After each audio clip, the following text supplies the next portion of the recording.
Ava Gardner Biography. 1922 to 1990 actress Ava Gardner was a sultry beauty famous for playing femme fatale roles, and for her marriages to Frank Sinatra, Artie and Mickey Rooney. Who was Ava Gardner? Ava Gardner signed a contract to be an actress with MGM in 1941, but it wasn't until her appearance in 1946's The Killers that she became a star. Gardner's off-screen life was often as dramatic as the roles she played, with marriages to Mickey Rooney, Artie and Frank Sinatra. Gardner died on January 25, 1990, at age 67, in London, England. Early life. Gardner was born in Grabtown, North Carolina, on December 24, 1922. She was her parents' seventh child. When Gardner was 2 years old, she and her family were forced to leave their tobacco farm. Her father then worked as a sharecropper, while her mother ran a boarding house. The family always struggled financially, a situation that worsened when Gardner's father died when she was 16. Gardner was studying to be a secretary when her photographer brother-in-law sent pictures of her to Metro-Goldwyn-Mayer. A striking beauty with dark hair and green eyes, Gardner's photos convinced the studio to give her a screen test.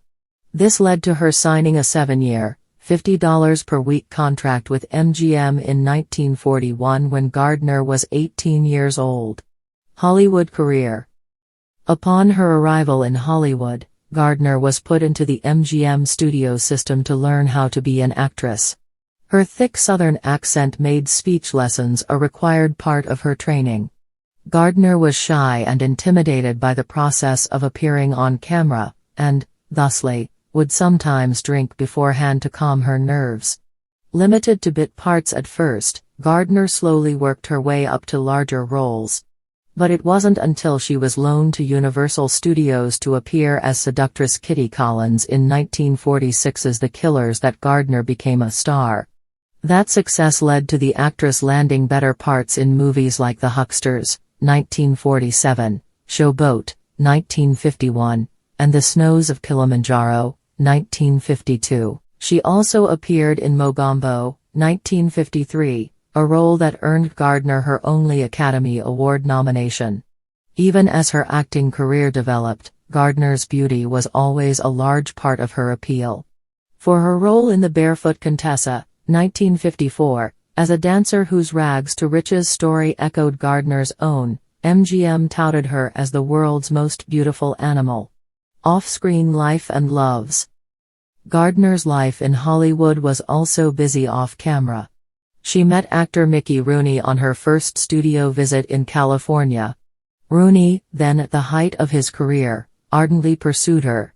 As Gardner, heeding her North Carolina upbringing, was determined to remain a virgin until marriage, they wed in 1942, after first receiving permission from MGM.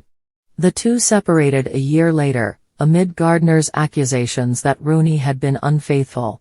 With the end of her first marriage, the down-to-earth Gardner's reputation for drinking, smoking and partying grew. She also became close with playboy Howard Hughes. Although Gardner refused to sleep with Hughes, she remained an object of fascination for the reclusive man for years. Gardner had another short marriage, from 1945 to 1946, to bandleader Artie. During their time together, Shaw tried to mold Gardner, who was already insecure about her lack of education, with suggested reading lists. Gardner rarely shied away from romantic entanglements, and her partners ranged from co-stars to Spanish matadors. Her real-life femme fatale reputation peaked when she became involved with singer Frank Sinatra, whom she considered the love of her life. After Sinatra left his wife to be with Gardner, the two married in 1951. Unfortunately, their passion often boiled over into jealous fights, and the two separated and reconciled several times before finally divorcing in 1957. Life after MGM.